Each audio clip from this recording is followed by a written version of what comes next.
देखिए ऑलरेडी एक निर्भया बिल बोल के बिल एक्ट हुआ है, आप जानते हैं। और जहां तक मैं तो एडवोकेट नहीं हूं, लेकिन जहां तक मुझे पता है कि एक ही चीज के ऊपर दो अगर रेगुलेशन या एक्ट बनता है तो सेंट्रल फेडरल स्ट्रक्चर में सेंट्रल का एक्ट प्रिवेल करता है। तो मुझे लगता है कि इसमें जो एडवोकेट है, सीनियर एडवोकेट, इनकी राय लेनी चाहिए। और इस बिल का, ये जो अपराजिता बिल का जो विषय आ रहा है, ये ममता बनर्जी की पॉलिटिक्स है, इससे ज्यादा कुछ नहीं है। जबकि ममता बनर्जी के समय ही आज भी तमलुक में एक लड़की को रेप करके मार दिया गया था। आज वो जो जिसको एक्यूज था वो आज छूट चुका है। पश्चिम बंगाल की पुलिस उसे छूट दे दी, मतलब उनके खिलाफ प्रूव ही नहीं कर पाई due to the lack of evidence. ये पश्चिम बंगाल की पुलिस की रवैया है। और पश्चिम बंगाल की पुलिस की इस रवैये से उस तमलुक वाले रेप की घटना में आज क्या हो गया कि रेप हुआ ही नहीं, मर्डर हुआ ही नहीं, जबकि वो बच्ची आज हमारे बीच नहीं है। तो ये पश्चिम बंगाल की पुलिस की रूपर। इससे पहले भी कामदूनी से लेकर बहुत सारे घटना में पुलिस के द्वारा ऐसी इंक्वायरी हुई है, पश्चिम बंगाल पुलिस के द्वारा, जो रेप के घटना में जो एक्यूज थे वो छूट चुके हैं। तो इसलिए मुझे लगता है कि टोटल पॉलिटिक्स है, पॉलिटिक्स के बाहर कुछ नहीं है। और इस पॉलिटिक्स के लिए ही ये बिल की बात बार बार ममता बनर्जी कर रही है। जो मुख्यमंत्री जो लैंग्वेज को लेकर भाषा आंदोलन का कल से जो है पूरे राज्य में कहा गया है कि सैटरडे संडे चुनाव 2026 के चुनाव तक आंदोलन किया जाएगा, बंगाली और बांग्ला भाषा की अस्मिता को रक्षा करें। देखिए ममता बनर्जी जब भी दुविधा में पड़ती है, यानी पॉलिटिकल दुविधा में पड़ती है, तब बंगाली और बांग्ला भाषा की आड़ लेती है।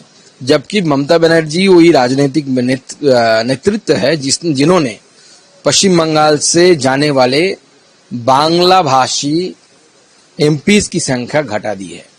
आज गुजरात का बासिंदा पश्चिम बंगाल की मुर्शिदाबाद से एमपी बन के बैठा हुआ है, जो बांग्ला भाषा नहीं बोल सकते, जो बांग्ला भाषा नहीं समझते। ऐसे लोगों को, कीर्ति आजाद को, यहाँ तक के हमारे शत्रुघ्न सिन्हा जी को भी उन्होंने भेजा है। इसके साथ साथ राज्यसभा में भी साकेत गोखले को भेजा है, जिनके साथ बांग्ला का दूर दूर तक कोई संबंध नहीं है। तो बांग्ला और बंगालियों का जब भी नाम ममता बनर्जी लेती है, इसका मतलब है कि इलेक्शन आ रहा है और बंगाली हिंदुओं को उल्लू बनाना है, उल्लू सीधा करना है अपना। इसके लिए ममता बनर्जी ये नाम लेती है। चुनाव से पहले हर बूथ को 10 लाख रुपए करके अलॉट किया गया है। और ये कहा जा रहा है कि लगभग जो प्रोजेक्ट कॉस्ट है 8000 करोड़ रुपीस का है। ये पैसा के बारे में क्या कहना? देखिए अनाउंसमेंट कर दिया है सरकार ने, लेकिन वास्तविकता ये है सरकार के बजट में इसका कोई प्रावधान नहीं है। यानी पैसा जो दिया जाएगा बोला जा रहा है, ये पॉलिटिकल स्टैंडबाजी है। पैसा कुछ नहीं पहुंचेगा, और पैसा पहुंचेगा तो 10 लाख अगर पहुंचता है, किसी भी तरह से पहुंचने का कोई चांसेस तो मुझे नहीं लगता है, क्योंकि सरकार के बजट में पैसा ही नहीं, किटी में पैसा ही नहीं है, कहां से पैसा देंगे आप। और अगर पहुंचती है तो तृणमूल के नेताओं की भेंट चढ़ने वाली है, जनता को तो कुछ नहीं मिलने वाला है। लेकिन आप 8000 करोड़ रुपए की बात कर रहे हैं, चुनाव 8 महीने के देरी है, डीए के लिए लोग रास्ते में बैठे हुए, नौकरी नहीं डीए बाकी है, नौकरी नहीं मिल रही है। आप सुनकर आश्चर्य हो जाएंगे, लास्ट ईयर स्कूलों में चौक और डस्टर खरीदने की पैसा तक नहीं भेज पाई पश्चिम बंगाल सरकार। इस तरीके की बुरी हालत है। और इलेक्शन से पहले हम पश्चिम बंगाल सरकार के खिलाफ हम चार्जशीट पेश करेंगे, जिसमें हम दिखाएंगे किस तरीके का mismanagement of financial sector, financial asset हुआ है पश्चिम बंगाल की। जिस तरीके से तृणमूल कांग्रेस ने फिनेंशियल मिसमैनेजमेंट किया है, वो पूरी जनता के सामने हम लाएंगे। इलेक्शन कमीशन के ओर से पूरे देश में नेशनल वाइड जो है अब स्पेशल इंटेंसिव विजिलेंस जो है SIR का बातचीत चल रहा है। दादा क्या कहना चाहिए? पश्चिम बंगाल जो बहुत ज्यादा मुख्यमंत्री इस चीज को लेके वो बहुत ज्यादा ही कर रहे हैं कि ये सरकार की ओर से गलत डिसीजन लिया जा रहा है इलेक्शन कमीशन। देखिए इलेक्शन कमीशन का डिसीजन है, इसमें सरकार का कोई बात नहीं है। इलेक्शन कमीशन हर इंटरवल के बाद SIR करती है, यानी इंटेंसिव रिवीजन करती है। लास्ट SIR हुआ था 2003 में, और अभी इलेक्शन कमीशन ने इस SIR के बारे में निर्देश दिया है। तो पूरे देश में time to time intensive review होना चाहिए। और बंगाल में मैं विशेषतः बंगाल की बात करूंगा।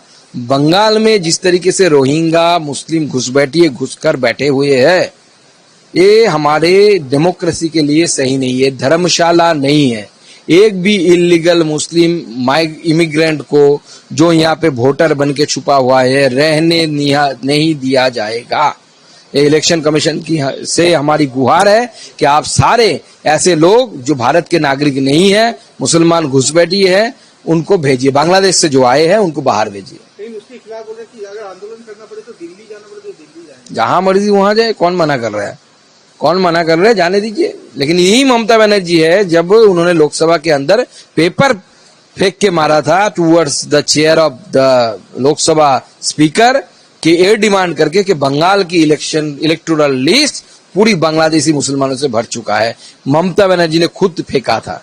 आज वही ममता बनर्जी रोहिंग्यास को बचाने के लिए, बांग्लादेशी मुस्लिम घुसपैठियों को बचाने के लिए अपनी जान निछावर कर रही है। আমাদের ভিডিও ভালো লাগলে লাইক এবং শেয়ার করুন, কমেন্ট সেকশনে গিয়ে জানান আপনাদের মতামত।